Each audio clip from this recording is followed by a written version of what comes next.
The 16, 14, 9, 5-year-old you, the sum of these child parts of you make up who you are today, including the you of yesterday and the previous second.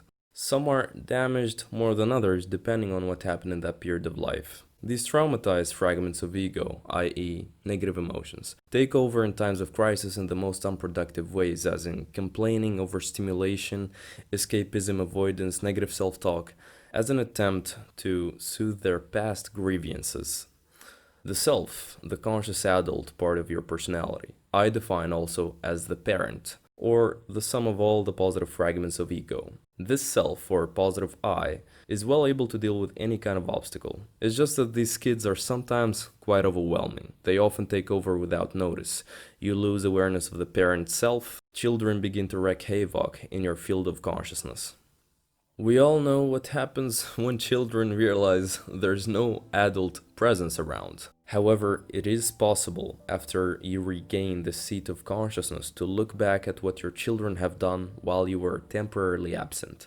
All of our kids, i.e., negative emotions, reveal to us that they engage in very specific activities: complaining, avoidance, drinking, binge eating, risky behavior, internet binge, as an attempt to vent out and feel okay about their past.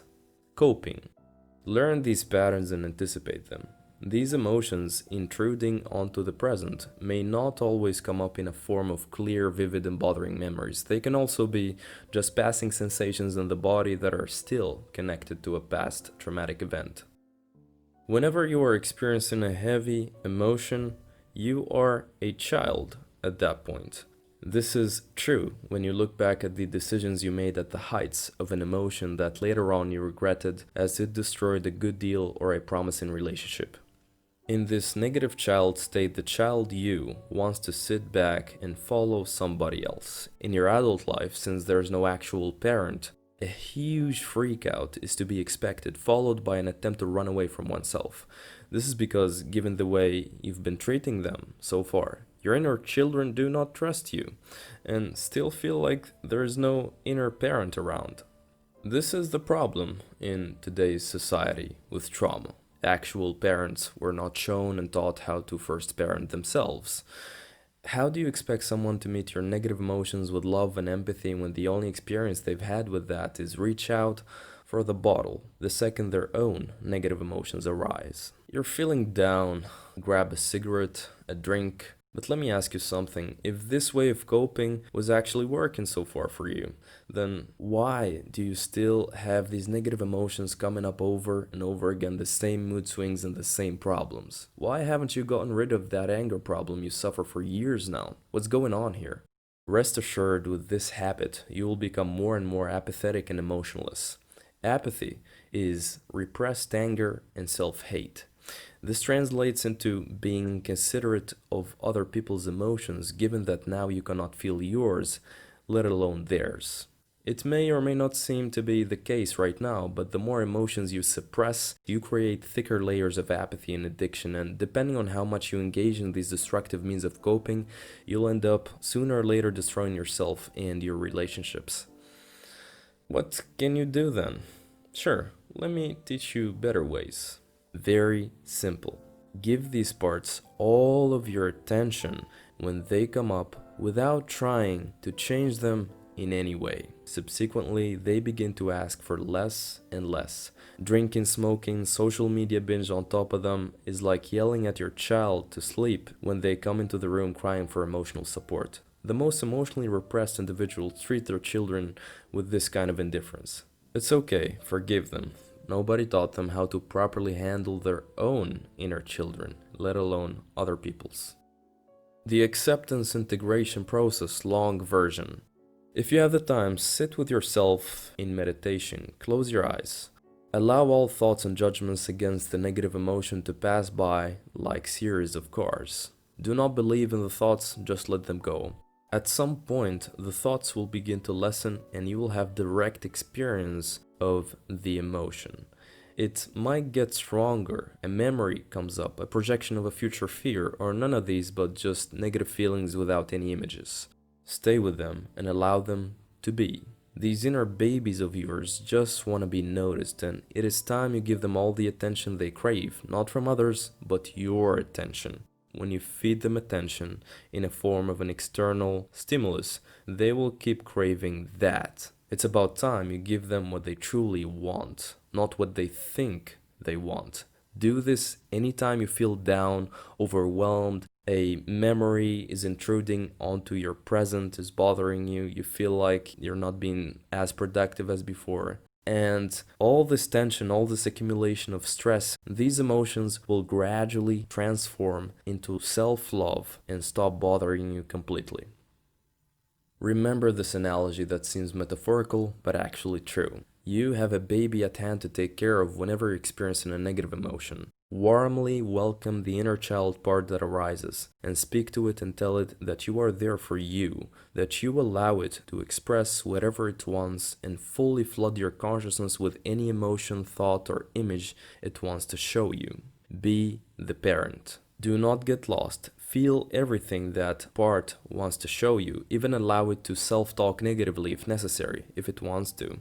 Just watch and listen. But once the emotions begin to loosen up, that is the time to direct all these thoughts into a positive perspective. Tell that part that these negatives are not totally true. Nothing is an absolute in life, and give it proof of the positive opposite that actually happened in your life in the past, or a possibility you know occurred in other people's lives, the people that you know. Only do this after you manage the wave or waves of emotion that you need to feel.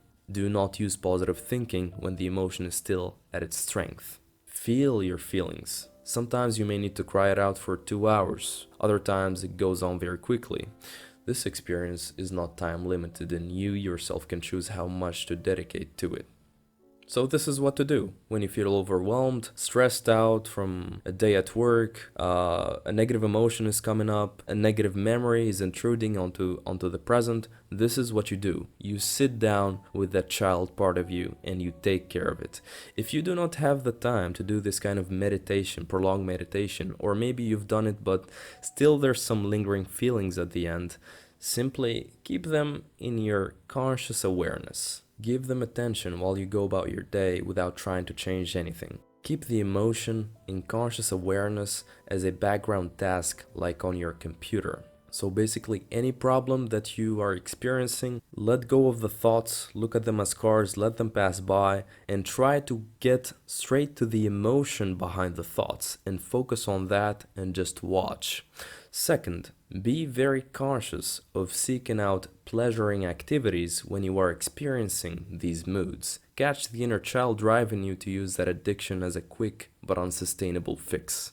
Be very aware of what you buy, do, and engage in when you're experiencing a very strong emotion. That's all. And even then, do not judge yourself if you lose yourself in those addictions here and there. You make some mistakes, it's okay. You're learning how to handle your emotions. Just take some time with this and take it easy on that part too, that loses itself in that addiction. More on addictions in my upcoming videos.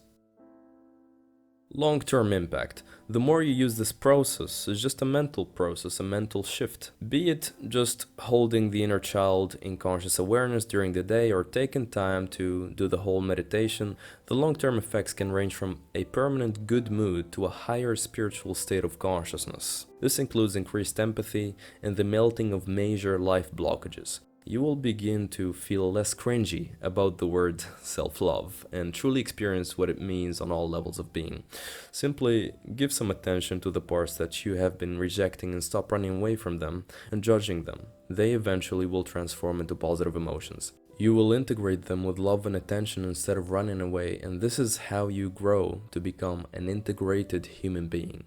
Once you are, then you'll be able to effortlessly offer love and support to others because you know you have experienced giving it to yourself. You'll feel complete, and so many blockages like feeling not good enough, fears and worries will just disappear completely out of your existence just by doing this process. Like for example, in feeling not good enough, it's okay, just take care of that part, give it attention, watch like a movie, give your attention to this part of you that is trying to show you this movie or movies. from the past or present, and lean on to the negative emotion and just look at it and don't judge it, just like any other positive emotion, and it will transform.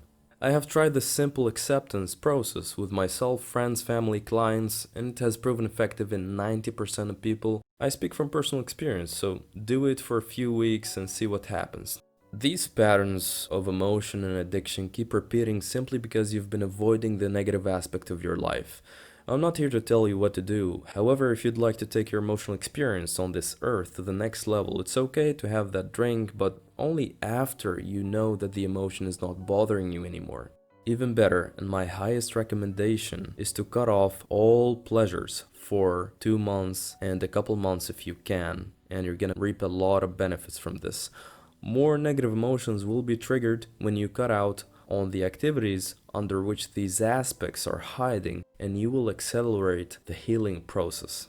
Ask yourself, are you going for that drink to switch your mood or just for the sake of drinking? Be aware of rationalization. Expect your mind to play tricks on you, and it is best to avoid all kinds of mood switching activities when you're feeling down. Be with yourself and make it as boring as possible. Any distraction is an attempt to suppress the inner child. Stare at the wall. Take a walk. Don't use your friends either. When is the last time you've done that, by the way? Being with yourself.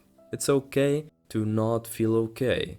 Wait for it and be with it until it ends. You suppress it, it comes back. You suppress it, it comes back. It does end. Nothing lasts forever. However, with emotions, I told you how it works. You just give it some attention and it's gone. Once it is gone, that emotion next time will either not come up at all, depending on the density of the emotional blockage, or emerge again, but always in a lighter form until at some point eventually it'll dissolve completely into pure self-love. In front of this screen you're watching this video on, I want you to imagine a mirror. I want you to look at yourself in your imagination. You're looking at yourself. I'm asking you now, will you face these parts of you or keep running away from yourself? For how long will you keep on going? The more you do, the more experience you have in life and trauma you accumulate throughout your life, so better start healing from now, as later on it could develop into some chronic physical disease or mental disorder. You know how stress affects the body.